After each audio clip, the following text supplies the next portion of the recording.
Bye a mirror.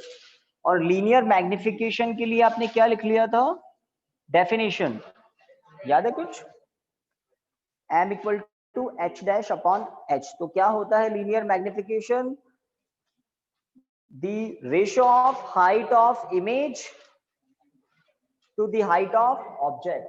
ठीक है, तो एक टॉपिक है जो आपको नोट डाउन करना होगा, यहाँ पर जो बैठे उनको भी, घर पर जो है उनको भी टॉपिक नोट डाउन करना है। नोट्स में अवेलेबल नहीं है, नोट्स में अवेलेबल नहीं है, वो टॉपिक नोट डाउन कर लें। ठीक है, तो ये जो डेफिनेशन थी ना, डेफिनेशन भी नोट डाउन करनी थी।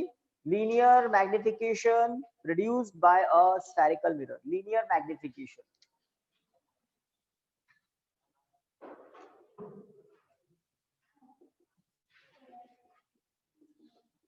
स्मॉल m, लीनियर मैग्निफिकेशन के लिए डेफिनेशन क्या थी, it is defined by the ratio of height of image to the height of object. आपने रिकॉर्डिंग ऑन कर दी ना, the ratio of height of image to the height of object, that is m equal to h dash upon h। Equation 1, right side में एक रे diagram बनाकर एक formula derive हमें करना है, छोटा सा डेरिवेशन है, इसके साथ रिफ्लेक्शन तो एंड होगा और फिर हम आज रिफ्रैक्शन स्टार्ट करेंगे। तो डेफिनेशन के बाद फॉर्मूला लिख लिया सबने, डेफिनेशन के अकॉर्डिंग, है ना। ओके, कॉनकेव मिरर या कॉन्वेक्स कुछ भी हम ले सकते हैं, दोनों ही स्फेरिकल मिरर होते हैं। तो मैंने कॉनकेव मिरर यहाँ दिखाया है, this is its principal axis, this is pole, है ना। Let m dash concave mirror है, दी ये तो ऑब्जेक्ट है A B, the parallel ray which incident to the concave mirror parallel to the principal axis, after reflection it passes through focus point of the mirror, one ray which used to form an image, first ray, another ray, the ray which incident at pole, the ray which incident at pole, after reflection it reflects by making same angle with the principal axis। ठीक है, तो यहां पर आपकी object जो है उसकी image हम यहां दिखा सकते हैं, A dash B dash, A dash B dash. ठीक है, ऑब्जेक्ट का मिरर से डिस्टेंस होता है object distance with sign, image का डिस्टेंस हो जाएगा -v, अगेन विद साइन। और अगर ये फोकस पॉइंट है तो फोकस पॉइंट का मिरर से डिस्टेंस -f। पोल से मेजर करते हैं सारी डिस्टेंसेस, तो रे डायग्राम फटाफट बना ले। पॉइंट ऑफ इंसिडेंस को हम जो लिखते हैं Q,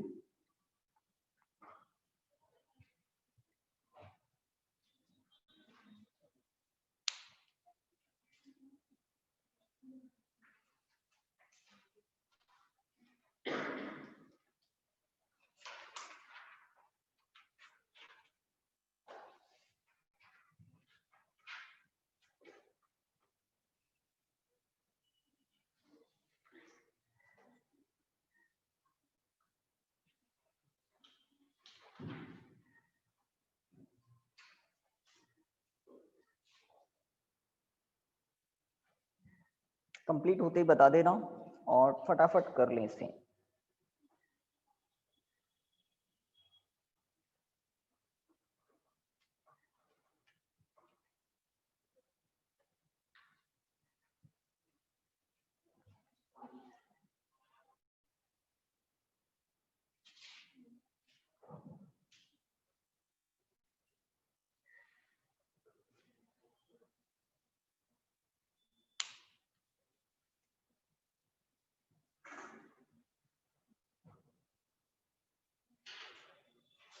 डन,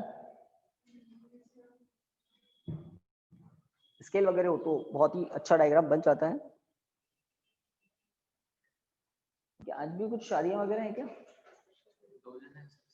हाँ, 1 2 3 4 5 3 नहीं है।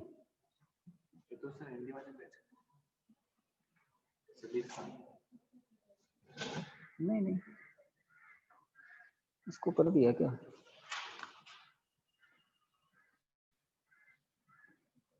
ऐसे कैसे पता लगेगा?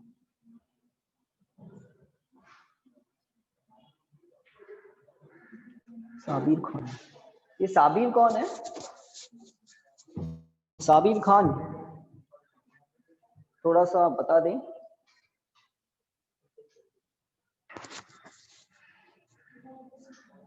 ये साबिर कौन है बताएं।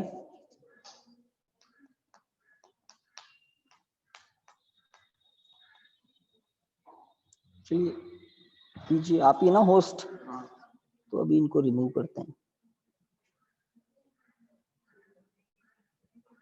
हो गया? अब ठीक है।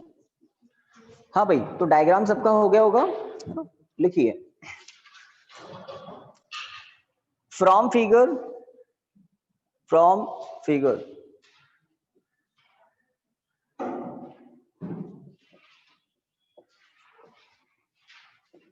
from figure triangle a dash b dash p similar to triangle a dash abp।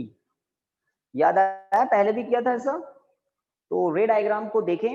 Bye angle similarity criterion the triangle a dash b dash p is similar to triangle abp। दिखाई दे रहा है? दोनों ट्राइंगल को देख लिया ध्यान से। तो 90 डिग्री और यहाँ पर 90 डिग्री, एक तो ये एंगल सेम है, और जो रे ए से पी पर आ रही है वो यहाँ पर जो एंगल बना रही है, और reflected ray P A dash यहाँ पर जो एंगल बना रही है, ये दोनों एंगल कैसे होते हैं? इक्वल। तो सिमिलर ट्राइंगल है पहली बात, ठीक है। सिमिलर ट्राइंगल्स अगर हैं तो हम रेशो लेते हैं, और आपको बताया था पहले भी, बेस का लेना होता है, परपेंडिकुलर का लेना होता है। हाइपोटेन्यूज की जरूरत पड़ती नहीं है, क्योंकि हमें कभी लेंथ की जरूरत होती है हॉरिजॉन्टल, कभी हाइट की जरूरत होती है वर्टिकल, हाइपोटेन्यूज की कभी नहीं, ठीक है। तो लिखिए, so A dash B dash upon A B equal to A dash P upon B dash P upon BP, है ना। कॉरस्पॉन्डिंग साइड्स इक्वल रेशियो में होती है सिमिलर ट्राइंगल्स की। तो इसके बाद डायग्राम में भी हमें दिखाना है। देखिए, ये जो ए बी है ना, ये है plus H, height of object. Positive क्यों लिखा? About to the principal axis, sign convention rule, है ना। ए डैश बी डैश को लिखना है minus H dash. Why minus H dash? Below to the principal axis, sign convention rule के according diagram में H dash को हमने show किया।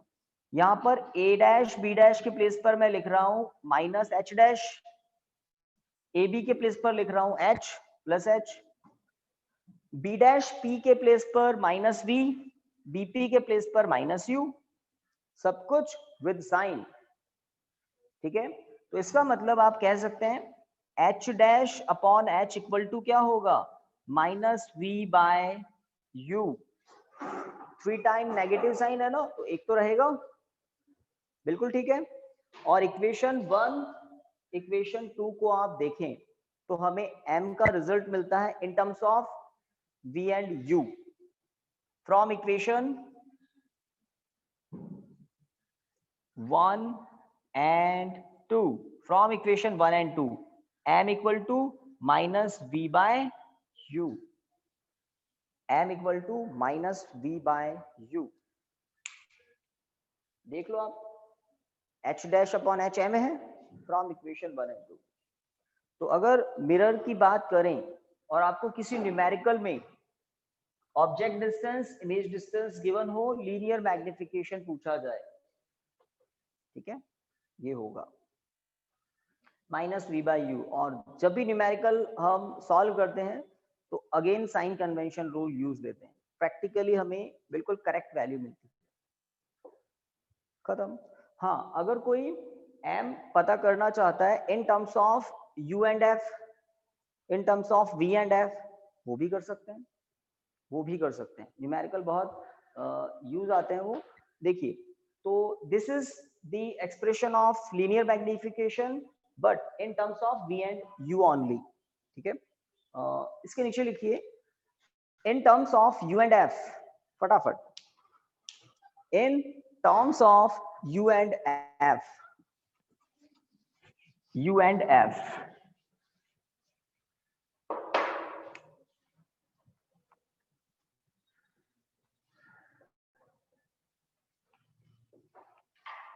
U and F. U मतलब object distance, F focal length. लिखिए from mirror formula F equal to 1 upon V plus 1 upon U. सही है.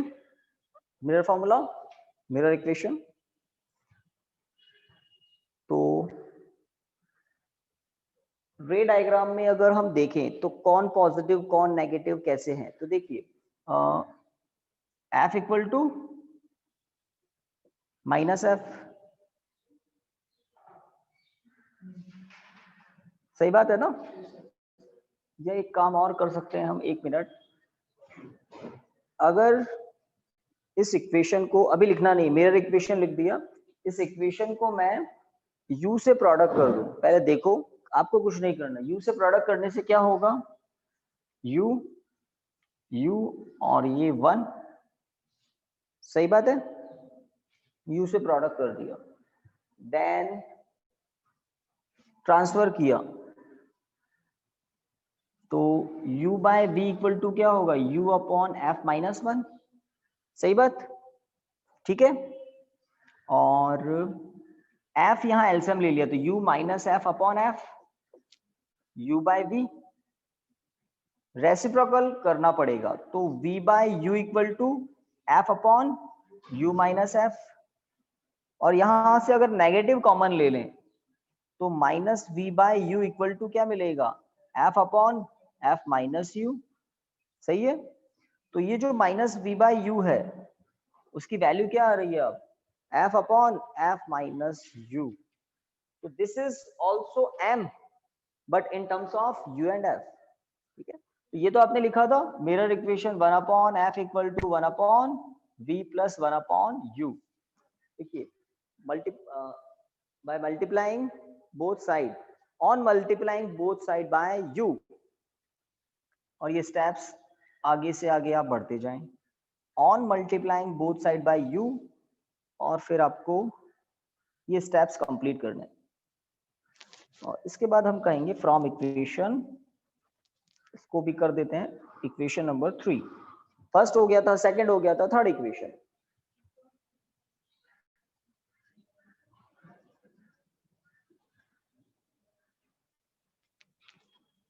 Equation third को यूज लेने पर हमें M का एक और रिजल्ट मिलता है. तो अच्छे क्वेश्चंस बनते हैं. तो ये ऑलमोस्ट हमारा टॉपिक हो गया है. एक काम और करेंगे इन terms of V and F.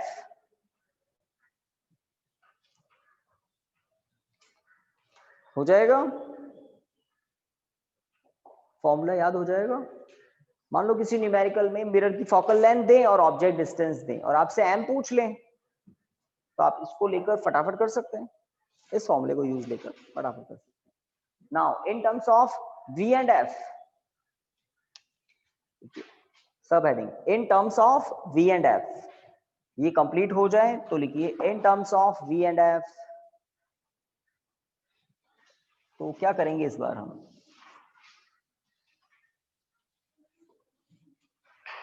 Again from mirror equation 1 upon F equal to 1 upon V plus 1 upon U. पहली बात,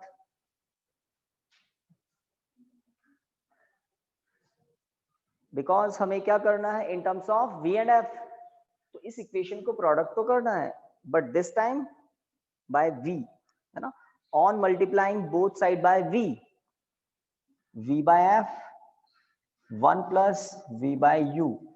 V से प्रोडक्ट सही किया मैंने, देख लिया सभी ने, V से प्रोडक्ट किया है इस बार. ठीक है. So V by U equal to V by F minus 1. Transfer देखो, V minus F upon F, V by U. 4 steps पहले देख लो. अब मुझे बस यहां से नेगेटिव कॉमन लेना है ताकि मुझे V अपॉन U के पास नेगेटिव दिख जाए. इसका मतलब माइनस वी बाई यू क्या होगा, F minus V upon F, और ये माइनस वी बाई यू क्या है इक्वेशन 3 के according M, minus V by U क्या है इक्वेशन 3 के according M, M equal to F minus V upon F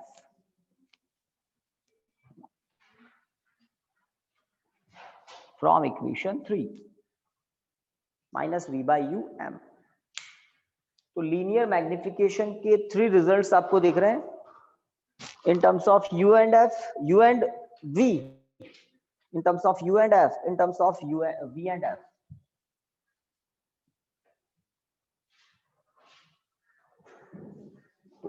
in expression के साथ रिफ्लेक्शन कंप्लीट होता है। तो रिफ्लेक्शन में क्या क्या है टिप्स पर होना चाहिए, सबसे पहले तो रिफ्लेक्शन की definition, laws, then spherical mirror. Spherical mirror में बहुत सारी डेफिनेशंस है, पोल क्या होता है, प्रिंसिपल एक्सिस क्या है, रेडियस ऑफ कर्वेचर, फोकस, है ना। इमेज फॉर्मेशन की बात अगर हम करें तो सीबीएसई में तो डिटेल में नहीं है, आरबीएसई में वो भी काम डिटेल में है। इमेज फॉर्मेशन जो 10th क्लास में करते हैं ना, कि किसी स्फेरिकल मिरर के सामने ऑब्जेक्ट किन किन पोजीशन पर है, तो इमेज किन किन पोजीशंस पर बनती है, उनका नेचर क्या क्या होता है, ठीक है। तो वो बड़ा ऑर्डिनरी सा एक काम है, 10th क्लास में आपने देखा होगा। किसी को इमेज फॉर्मेशन में प्रॉब्लम हो तो पूछ सकता है। आप कहें तो बात कर लें इमेज फॉर्मेशन की। 6 डायग्राम्स हैं बस, ऑब्जेक्ट कहाँ है तो इमेज कहाँ बनेगी, देख लें एक बार 6 डायग्राम्स, फिर रिफ्रैक्शन पे आ जाएंगे। रिफ्लेक्शन कंप्लीट हो जाएगा आरबीएससी पॉइंट ऑफ व्यू से भी। बताइए, देख ही लेते हैं फिर, है ना। देखिए इसमें ऑब्जेक्ट कहाँ कहाँ है तो इमेज कहाँ कहाँ बनेगी। अगर किसी स्फेरिकल मिरर से ऑब्जेक्ट इनफाइनाइट डिस्टेंस पर है, तो अगर कोई भी ऑब्जेक्ट इनफाइनाइट पर है तो रेस कैसी आती है, पैरेलल आती है। अगर कोई ऑब्जेक्ट कहां पर है, इंफिनिटी पर, इंफिनिटी पर, तो इंफिनिटी पर अगर ऑब्जेक्ट है तो रेस कैसी आती है, mutually parallel, rays mutually parallel आती है। और हमने मिरर को ऐसे रखा है कि वो प्रिंसिपल एक्सिस की भी पैरेलल है। तो आफ्टर रिफ्लेक्शन रेस कहां पहुंचेगी, हमें पता है फोकस पर, मिरर के फोकस पर पहुंचेगी, और जहां पहुंचेगी वहां इमेज बनेगी। तो अगर ऑब्जेक्ट कहां पर है, इंफिनिटी पर, तो इमेज कहां बनती है, पहली बात एफ पर। कैसी बनती है, पॉइंट साइज की, ऑफ पॉइंट साइज, रियल होगी या वर्चुअल होगी, बताइए, रियल होगी। इरेक्ट होगी या इन्वर्टेड होगी, सीधी होगी या उल्टी होगी। रियल इमेजेस कैसी होती है, इन्वर्टेड होती है। एक और बात, ये जो ऊपर वाली लाइट रे है ना, रिफ्लेक्शन के बाद कहां जा रही है, नीचे, प्रिंसिपल एक्सिस के नीचे की तरफ, और जो नीचे थी वो ऊपर जा रही है। तो जब साइड चेंज होती है ना तो इमेज कैसी बन जाती है, इन्वर्टेड। रियल इमेजेस इन्वर्टेड हुआ करती है। ये एक डायग्राम है। अब अगर हम ऑब्जेक्ट को थोड़ा सा पास ले आए, ऑब्जेक्ट को थोड़ा सा पास ले आए, ये है सी, ये है एफ और ये है पी, ठीक है। तो अब ऑब्जेक्ट कहाँ है, बियॉन्ड सी, ऑब्जेक्ट कहाँ है, बियॉन्ड सी है। इमेज का फॉर्मेशन आप करें तो इमेज कहां पर बननी चाहिए, बिटवीन सी एंड एफ बनती है, ऑटोमेटिकली बनेगी। तो ये इस तरह से लाइट रेज आती है, और जब हम स्केल से बिल्कुल डायग्राम बनाने की कोशिश करते हैं, फेयर डायग्राम, तो इमेज आपको ऑटोमेटिक छोटी मिलेगी, एक तो इन्वर्टेड होगी, रियल होगी, और कहां होगी, between C and F. This is A B, this is A dash B dash. तो ये सेकंड केस। जब इमेज सी पर आ जाती है, सॉरी ऑब्जेक्ट को सी पर लाएंगे तो इमेज भी सी पर आ जाती है। थर्ड डायग्राम बना नहीं रहा हूं। जब आप ऑब्जेक्ट को सी और एफ के बीच में कहीं ले आते हैं तो इमेज पीछे चली जाती है, बियॉन्ड सी चली जाती है, बड़ी होती जाती है, ठीक है। और अगर ऑब्जेक्ट को एफ पर ले आए तो इमेज इंफिनिटी पर चली जाती है। वो फिफ्थ डायग्राम। तो फिफ्थ देख लीजिए, दो बीच में मैंने आपको नहीं दिखाए, कौन से, अगर ऑब्जेक्ट सी पर आ जाए तो इमेज सी पर, अगर ऑब्जेक्ट सी और एफ के बीच में हो तो इमेज बियॉन्ड सी, अगर ऑब्जेक्ट एफ पर हो तो, अगर ऑब्जेक्ट एफ पर है और ये पी है और ये सी है, तो इस ऑब्जेक्ट की इमेज कैसे बनाओगे, ये लीजिए parallel line after reflection focus से चलेगी, अब पोल पर इंसिडेंट करवा देते हैं, ये लीजिए, अब रिफ्लेक्ट करें, है ना। और पैरेलल लाइंस म्यूचुअली कहां पर मिलती है, इन्फिनिटी पर, तो जहां मिलेगी वहीं इमेज बनेगी ना, इन्फिनिटी पर बनती इस तरह से। और उसका साइज कैसा हो जाता है, बहुत बड़ा, वेरी लार्ज। तो जब नेचर की बात करते हैं ना, तो real, very large, at infinity, inverted, 4 बातें बता दी, है ना। ओके, सिक्स्थ होता है क्या कुछ, बिटवीन पी एंड एफ, अगर ऑब्जेक्ट पी और एफ के बीच में आ जाए तो आपको नेचर का थोड़ा ध्यान रखना होगा। आपसे डायरेक्ट क्वेश्चन पूछा जाता है ना कि ऑब्जेक्ट कौन सा मिरर है बता देंगे, ऑब्जेक्ट कहाँ है बता देंगे, नेचर पूछ सकते हैं आपसे 1 मार्क में, है ना? तो अगर एफ के और पी के बीच में ऑब्जेक्ट आ गया, ये लीजिए, अब क्या करें, तो रूल वही, हम 2 रेज यूज लेते हैं इमेज फॉर्मेशन के लिए। तो इमेज फॉर्मेशन के लिए हम एक तो पैरेलल रे यूज लेते हैं, आफ्टर रिफ्लेक्शन वो कहां से जाती है, फोकस से। लेट यहां पर ही है फोकस, फोकस से पास हो गई, जो रे पोल पर इंसिडेंट कर रही है वो सेम एंगल बनाती हुई रिफ्लेक्ट होगी। तो इन रेज को कोई ध्यान से देखे ना, तो ये डाइवर्जिंग रेज है, डाइवर्जिंग, डाइवर्जिंग रेज कभी इंटरसेक्ट नहीं करती रियल में तो, बट अगर कोई ऑब्जर्वर इनको देख रहा है तो ऑब्जर्वर को ऐसा इल्यूजन होगा कि मिरर के पीछे से किसी पॉइंट से आ रही है। वो पॉइंट कब मिलेगा, जब इनको बैक इंक्रीज करेंगे। तो इस ऑब्जर्वर के लिए ये रेज कहां से आ रही है, तो बैक इंक्रीज करने से पता लगता है कि कहां से आ रही है। ये मैंने इनको थोड़ा सा बैक इंक्रीज किया, तो लेट ये यहां से कहीं इंटरसेक्ट कर रही है। तो जब आप प्रिंसिपल एक्सिस पर नॉर्मल ड्रॉ कर देंगे, उस इंटरसेक्शन पॉइंट से प्रिंसिपल एक्सिस पर नॉर्मल ड्रॉ करेंगे, तो आपको ये वर्चुअल इमेज दिखेगी ए डैश बी डैश, और कैसी है, इनलार्ज्ड, बड़ी है। तो कॉनकेव मिरर से रियल इमेजेस, कॉनकेव मिरर से इरेक्ट इमेज बनती है कब, जब ऑब्जेक्ट कहां पहुंचा दिया जाए, पी और एफ के बीच में, तब जाकर आपको इरेक्ट इमेजेस, इनलार्ज इमेजेस दिखाई देगी, बट वो वर्चुअल होंगी। वर्चुअल इमेजेस, वर्चुअल इमेज की डेफिनेशन क्या है, चलो बताइए। स्क्रीन पर प्रोजेक्ट नहीं कर सकते, those images which we can't project on screen are called virtual images। real images को हम स्क्रीन पर भी देख सकते हैं, ठीक है। तो ये रिफ्लेक्शन की कहानी यहाँ पर एंड होती है। आज हम बात करते हैं अब रिफ्रैक्शन की। नोट्स मैंने सेंड किए हैं, तो सबसे लास्ट में जो पिक आई है ना 135 पेज नंबर की, वहां से रिफ्रैक्शन स्टार्ट होता है। तो क्या होता है refraction, the phenomena of bending of light ray at the interface of two transparent mediums, the phenomena of bending of light ray at the interface of two transparent medium। Let ऊपर एक n1 refractive index का transparent medium है, नीचे n2 refractive index का transparent medium है, ठीक है। यहां पर एक लाइट रे आ रही है और this is called point of incident. तो ये जो लाइन है एक्स वाई, ये लाइन क्या है, interface of two transparent medium, है ना, सेपरेट करने वाला एक सरफेस है एक्स वाई। यहां पर मैंने एक नॉर्मल ड्रॉ किया, this is angle of incidence, है ना। तो P से लेकर Q ये है इंसिडेंट रे, ठीक है, this is point of incident, angle of incidence, ठीक है। अगर हम एक बात को यूज लें, n2 is greater than n1, नीचे वाला मीडियम थोड़ा डेंसर मीडियम है, ऊपर वाला मीडियम थोड़ा rare medium, n2 is greater than n1। तो अगर लाइट रे रेयर मीडियम से डेंसर मीडियम में जा रही है तो ऑलवेज वो बैंड होती है टुवर्ड्स द नॉर्मल। तो इसकी एक्चुअल डायरेक्शन तो कुछ और थी, बट ये थोड़ा बैंड हो जाती है टुवर्ड्स द नॉर्मल। उसका भी रीजन है, उसका रीजन क्या है, कंपैरेटिवली डेंसर मीडियम में जब लाइट रे जाती है तो उसकी स्पीड थोड़ी डाउन हो जाती है, लाइट की स्पीड कम हो जाती है, और वो कहाँ बैंड होती है, टुवर्ड्स द नॉर्मल।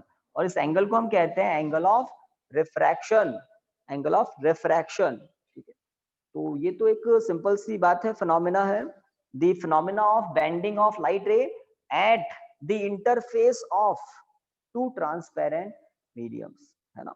तो ये तो जनरल डेफिनेशन हुई। कुछ लोग ऐसे बोलते हैं कि बैंड हो जाती है टुवर्ड्स द नॉर्मल, ऐसा नहीं है। अगर लाइट रे डेंसर से रेयर में जाए तो away from the normal bend होती है। तो जनरल डेफिनेशन क्या है? The phenomena of bending of light ray at the interface of two transparent mediums, ठीक है। ओके, इसमें कुछ लॉज आते हैं। एक तो है स्नेल्स लॉ और एक डायग्राम से हम कहते हैं। तो डायग्राम से कौन सा लॉ बताते हैं हम? The incident ray, the refracted रे and normal at the point of incidence all lies in a same plane। एक बात। दूसरा, स्नेल्स लॉ के अकॉर्डिंग हम क्या कहते हैं? sin i upon sin r equal to n2 upon n1। तो ये सबसे काम की चीज है, बहुत यूज आएगी, बहुत दूर तक काम आएगी। स्नेल्स लॉ के अकॉर्डिंग हम क्या कहते हैं? ये रिफ्लेक्शन का लॉ, रिफ्रैक्शन का एक लॉ है। इसके अकॉर्डिंग हम क्या कहते हैं? The ratio of sine of angle of incidence to the sine of angle of refraction always be a constant which is called refractive index of second medium with respect to first। तो ये जो मैंने कहा है इसको एक बार और सुन ले और दिमाग में फिट कर लें। According to Snell's law, the ratio of sine of angle of incidence to the sine of angle of refraction always be a constant which is called refractive index of second medium with respect to first। जिस medium में light travel करती हुई आ रही है वो first medium है और refraction के बाद जहां जाती है वो सेकंड मीडियम। तो दो जो ये रेशियो है वो क्या होता है? कांस्टेंट। दो मीडियम के लिए ये ऑलवेज एक कांस्टेंट होता है, ठीक है, ऑलवेज एक कांस्टेंट होता है। ओके, रिफ्रैक्टिव इंडेक्स क्या होता है गाइस? जिसे n1 n2 रिफ्रैक्टिव इंडेक्सेस हैं। लेट फर्स्ट मीडियम में लाइट की स्पीड v1 है, सेकंड मीडियम में लाइट की स्पीड v2 है, ठीक है। तो जहां पर रिफ्रैक्टिव इंडेक्स कम होता है वहां लाइट की स्पीड ज्यादा होती है, और जिस मीडियम का रिफ्रैक्टिव इंडेक्स ज्यादा होता है, डेंसर मीडियम होता है, वहां पर लाइट की स्पीड कम हो जाती है। तो रिफ्रैक्टिव इंडेक्स क्या होता है? The refractive index is defined by, किसी भी ट्रांसपेरेंट मीडियम का रिफ्रैक्टिव इंडेक्स क्या होता है? It is defined by the ratio of speed of light in vacuum to the speed of light in the given medium. C by V क्या होता है? Refractive index of a transparent medium. जैसे N1 का formula क्या होगा guys? तो N1 का formula हो जाएगा C अपॉन V1। देखो सही है। इसी तरह से सेकंड मीडियम का रिफ्रैक्टिव इंडेक्स N2 क्या होगा? C upon N2, C upon V2। N2 का फॉर्मूला हो जाएगा ये। तो N2 अपॉन N1 क्या होगा? V1 upon V2। N2 upon N1 क्या होगा? V1 upon V2। सही बात है। तो 5 o'clock वाले बैच में जो बच्चे पढ़ रहे हैं ना, उनको याद होगा जब हमने वेव थ्योरी से रिफ्रैक्शन को प्रूव किया था तब ये रेशो काम आया था, है ना। V1 बाय V2 क्या होता है? N2 अपॉन N1 और स्नेल्स लॉ आ जाता है। तो इसका मतलब लाइट की स्पीड, रिफ्रैक्टिव इंडेक्स म्यूचुअली कैसे हैं? Reciprocal, inversely proportional. रेसिप्रोकल नहीं बोलकर हम बोले इनवर्सली प्रोपोर्शनल है। तो रिफ्रैक्शन की एक बात हो गई। रिफ्रैक्शन क्या होता है? 10th क्लासेस में आप पढ़ते हैं। आपको ज्यादा किस पर ध्यान देना है 12th में? स्नेल्स लॉ पर। स्नेल्स लॉ में भी ये रेशो क्या है? Refractive index of second upon refractive index of first. ये दिमाग में फिट कर लेना, ठीक है। ओके,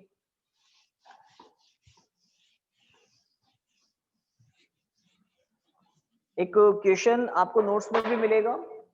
अगर आपसे मैं कहूं वाटर का रिफ्रैक्टिव इंडेक्स 4/3 है, लेट होता है ना 1.33, तो उसको नियरली इक्वल टू हम कह रहे हैं वाटर का रिफ्रैक्टिव इंडेक्स आपको गिवन है 4/3।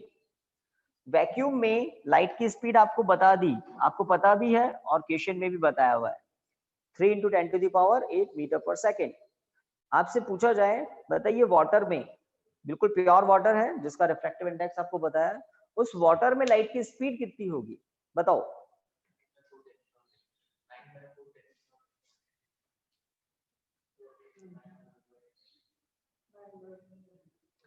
नाइन बाय फोर बोल रहे हैं, 9/4 इंटू 10⁸8।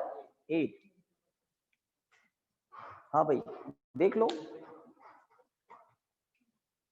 क्योंकि अर्थ पर बहुत बड़ा एक एरिया है जिसमें वाटर ही वाटर है, लाइट रेज अंदर जाती है तो किस स्पीड से ट्रेवल करती है, वो स्पीड क्या होगी 2.25, 9/4 मतलब 2.25 इंटू 10⁻⁻8 मीटर पर सेकेंड। तो कैसे, तो हमें पता क्या है, हमें पता है n equal to C by V, so v equal to C by N. अब अगर इस फॉर्मूले को यूज लें, VW वाटर के अंदर स्पीड तो क्या होगा C/NW, ठीक है।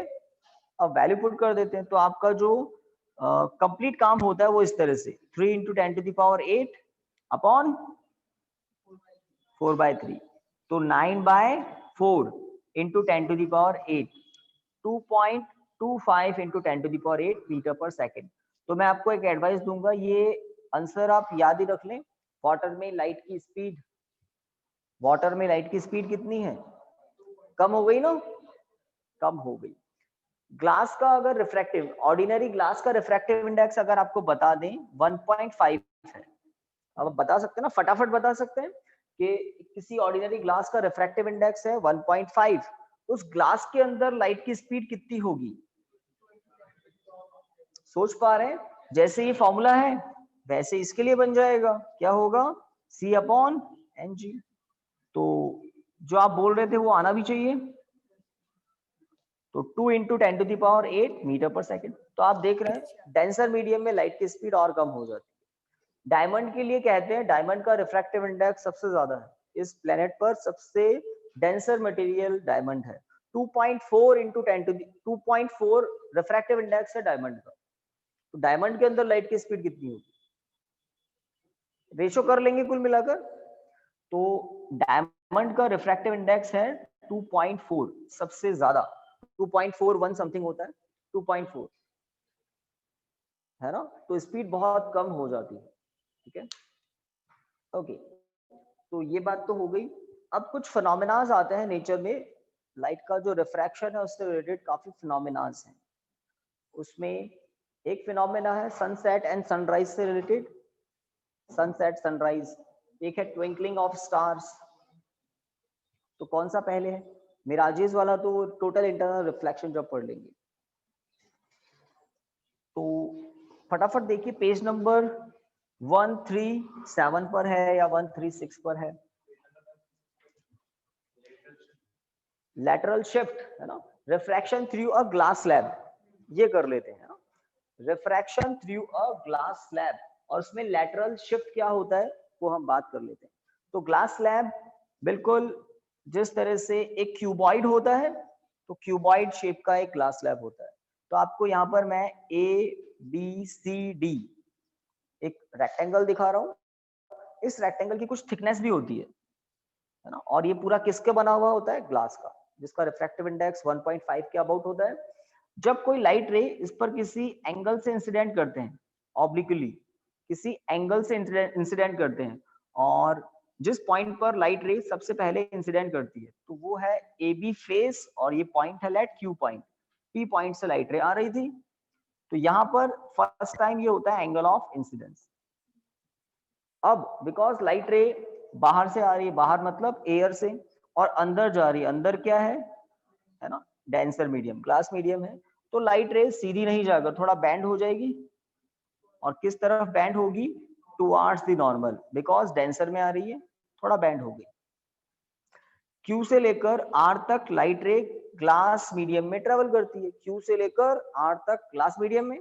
अब ये जो CD फेस है, CD फेस भी रिफ्रैक्टिंग सरफेस है, फेस है, थिकनेस है ना, जैसे ये डस्टर है, इसका आपको ये फेस दिख रहा है रेक्टेंगुलर, बट इसकी कुछ थिकनेस भी तो है ना। तो यहाँ से लाइट रे अंदर जा रही है और यहाँ से लाइट रे बाहर निकल जाएगी, थिकनेस भी तो है। तो ये जो फेस है CD फेस, फेस बोल रहा हूँ, थिकनेस है इसकी, यहाँ से लाइट रे बाहर निकलेगी। तो मैं नॉर्मल ड्रॉ करता हूँ, लाइट रे अब कहाँ बैंड होगी, because away from the normal, because glass से एयर में आ रही है तो उसको हम थोड़ा इस तरह से बैंड कर देते हैं, अवे फ्रॉम द नॉर्मल, हो गया रिफ्लेक्शन। अगर हम डायरेक्शन ऑफ इंसिडेंट रे को देखें, इंसिडेंट रे कौन सी है, PQ, PQ, और इसकी डायरेक्शन को अगर हम फॉरवर्ड इंक्रीज कर दें तो आप आगे जाकर क्या पाएंगे, the direction of incident ray and the direction of emergent ray, RS, are parallel to each other, और इनके बीच का जो सेपरेशन होता है उसको हम बोलते हैं lateral shift, side wise shift, lateral shift, ठीक है। तो कोई ग्लास स्लैब लाइट की जो डायरेक्शन है उसमें जस्ट लैटरल शिफ्ट कर देती है, डायरेक्शन चेंज नहीं करती, जिस डायरेक्शन में लाइट रे जा रही थी अभी भी उधर ही जा रही है, बट थोड़ा सा शिफ्ट कर देती है, उसको लैटरल शिफ्ट कर देती है। लैटरल शिफ्ट की वैल्यू किस पर डिपेंड करती है, तो ये जो ग्लास स्लैब है इसकी थिकनेस पर डिपेंड करती है, ये जो एंगल ऑफ इंसिडेंस है इस पर डिपेंड करती है, और ग्लास का जो भी रिफ्रैक्टिव इंडेक्स है उस पर डिपेंड करती है। These three factors on which D depends। Question आ जाता है लैटरल शिफ्ट किस पर डिपेंड नहीं करता है, उल्टा भी पूछ लेते हैं, सीधा भी पूछ सकते हैं। तो ये जो थिकनेस है ना, thickness T, angle of incidence, refractive index, इन तीनों पर डिपेंड करती है किसकी वैल्यू, लैटरल शिफ्ट की वैल्यू। तो किसी ग्लास स्लैब ने लाइट रे को कितनी बार रिफ्रैक्ट किया, 2 टाइम, 2 बार रिफ्रैक्ट किया, और ये आपके सामने इस तरह से रिफ्रैक्शन होता है। तो बस इसमें डायग्राम आप देख लें किस तरह से रिफ्रैक्शन हो रहा है, आपके सामने है ना।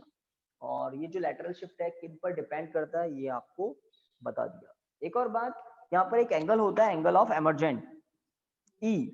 इस E की वैल्यू I के इक्वल होती है गाइस, E की वैल्यू I के ऑलवेज इक्वल होती है। देखो रेज पैरेलल जा रही है ना, पैरेलल जा रही है दोनों रेज, तो E की वैल्यू I के इक्वल होती है। अब थोड़ा टाइम बता दें, है ना। तो अब हम एक और बात कर लेते हैं, इसके बाद वाला टॉपिक बताइए, रियल एंड अपैरेंट डेप्थ, ये पूरा कर लेते हैं। रियल एंड अपैरेंट डेप्थ, तो ये आप जूनियर क्लासेस में भी पढ़ चुके हैं। अगर किसी, है ना, वाटर, है ना, किसी बकेट में फुल वाटर आपने फिल किया हुआ है, बकेट का जो बॉटम है उसको आप देख रहे हैं, बॉटम में अगर कोई कॉइन रखा हुआ है, बिल्कुल शाइनी कॉइन, तो शाइनी कॉइन आपको एक्चुअल डेप्थ पर नहीं दिखता, वो एक्चुअल डेप्थ से थोड़ा सा रेज्ड, थोड़ा सा अप, थोड़ा सा ऊपर उठा हुआ दिखता है, because of refraction of light. Human आई की एक लिमिटेशन है, हमें जिस डायरेक्शन से लाइट रे आती हुई दिखती है हमें एक्चुअल में उसके एग्जैक्टली पीछे दिखता है ऑब्जेक्ट, है ना। अगर आप किसी एंगल पर मिरर लगा दे, यहाँ मैंने, ये तो डस्टर है, अगर यहाँ मिरर हो और इस डायरेक्शन में कोई स्टूडेंट है तो उसका फेस मुझे इधर दिखेगा, तो मेरे लिए जो फाइनल रे की डायरेक्शन है उसके पीछे मुझे दिखाई देगा। मैं कहाँ देखूंगा, मैं इसी डायरेक्शन में देखूंगा ना। तो ह्यूमन आई की एक छोटी सी ड्रॉबैक क्या है, हमारी आई के रेटिना पर जो रे इंसिडेंट करती है, तो वो जो फाइनल डायरेक्शन है उस फाइनल डायरेक्शन के एग्जैक्टली पीछे हमें इमेजेस दिखाई देती है, ऑब्जेक्ट्स दिखाई देते हैं।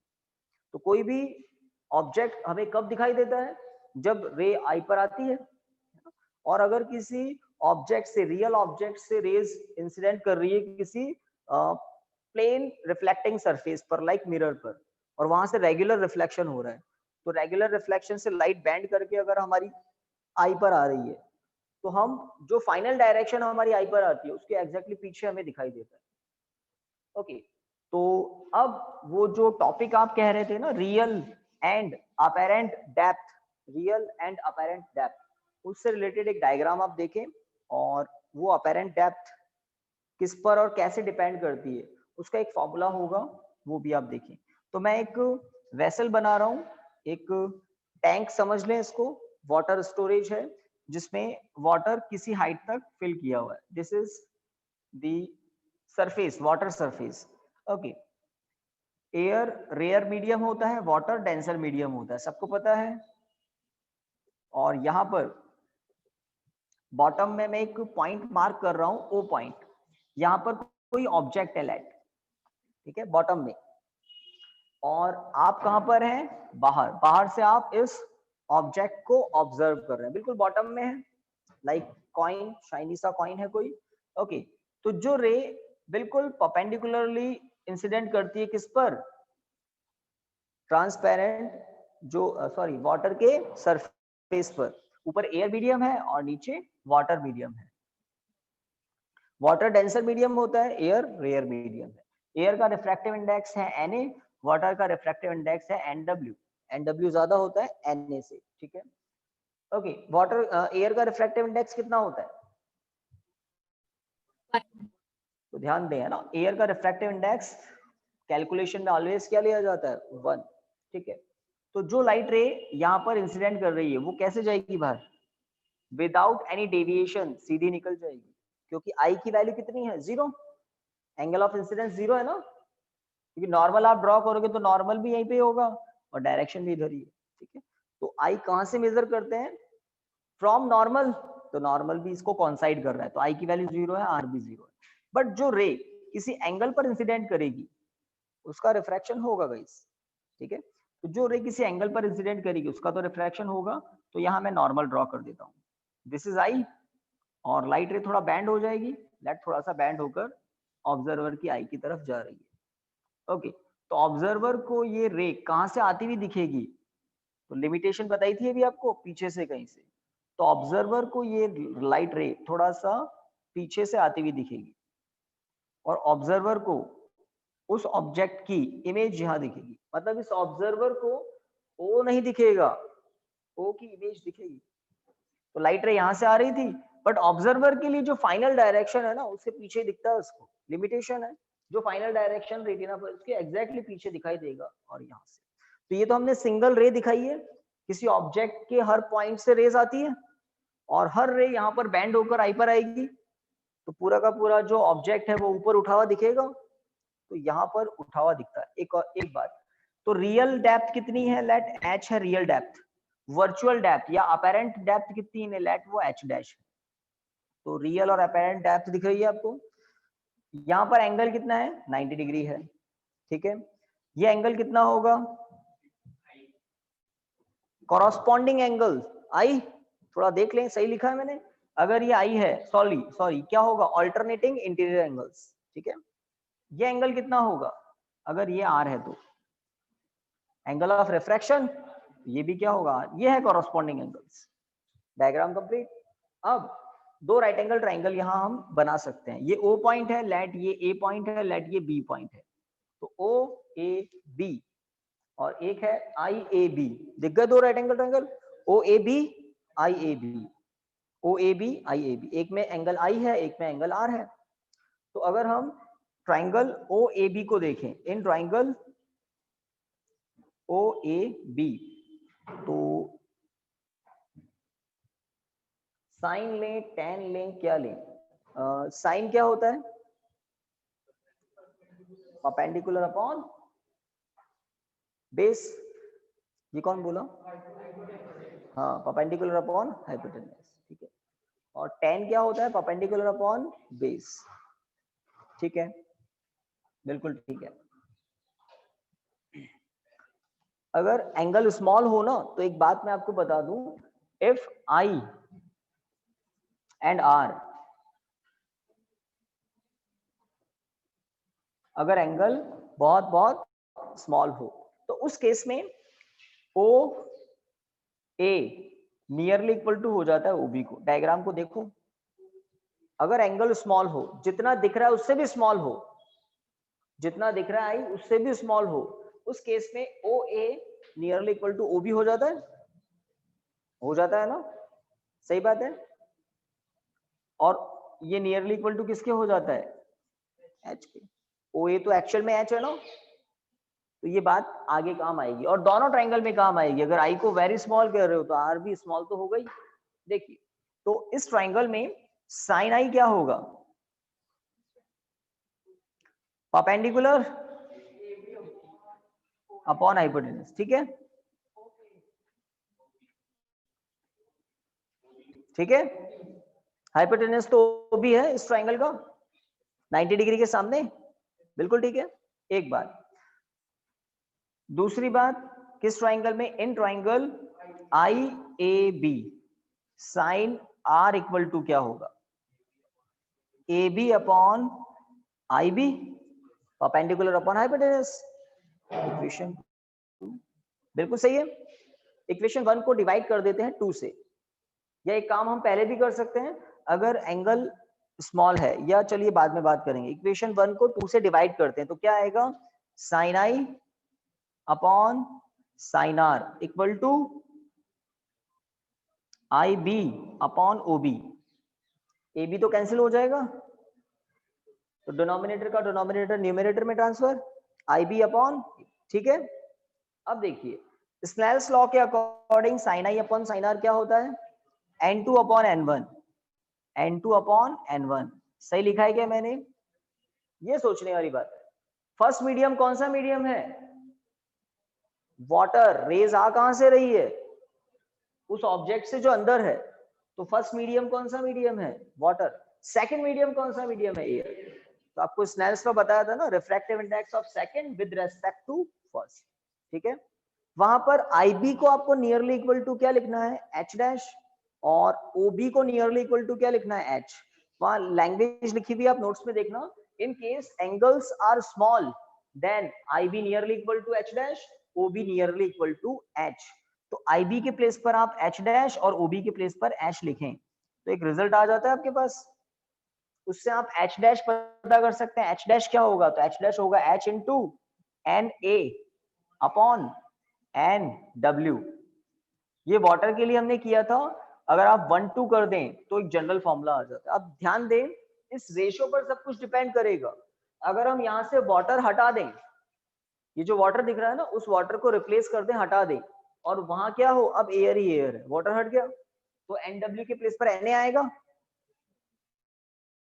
तो ऑब्जेक्ट जहां पर है वही दिखेगा, Na अपॉन Na1, तो H dash equal to H हो जाएगा। और अगर उल्टा कर दें, तो आपको वाटर में पहुंचा दें और एयर के किसी ऑब्जेक्ट को आप देखें, ऑब्जर्वर एयर में चला गया, जैसे होता है ना स्विमिंग पूल में, स्विमर वाटर के अंदर है, वो जंपिंग प्लेटफॉर्म ऊपर है, कहीं क्वेश्चन बनते हैं ऐसे, तो स्विमर को जंपिंग प्लेटफॉर्म और दूर दिखेगा, वो जंपिंग करके नीचे आ गया, वो अंदर से देख रहा है, तो खुद पर अंदर शाबाशी देता है कि मैं इतनी ऊपर से नीचे जंप मारा, बहुत दूर दिखता है उसको। क्यों, क्योंकि NW ऊपर चला जाएगा, Na नीचे आ जाएगा, तो वो रियल अपरेंट डेप्थ बहुत दूर हो जाता, उल्टा हो जाता है। तो फॉर्मूला थोड़ा फॉर्मूला ध्यान रख लेना। टॉपिक तो शायद ही कभी आपके पास पहुंचे एग्जाम में, इस फॉर्मूले से रिलेटेड क्वेश्चन आ सकता है, ठीक है। कैसे आया वो ध्यान होना चाहिए। कभी कभी फॉर्मूला ध्यान नहीं आते ना, तो डेरिवेशन हम इसलिए करते हैं कि कभी कंफ्यूजन हो तो आप फॉर्मूला हाथों हाथ चेक कर लें कि सही फॉर्मूला क्या होगा। सही फॉर्मूला होगा तभी क्वेश्चन सही होता है, ठीक है। तो आज की क्लास को यहाँ स्टॉप करते हैं। Thank you students. थैंक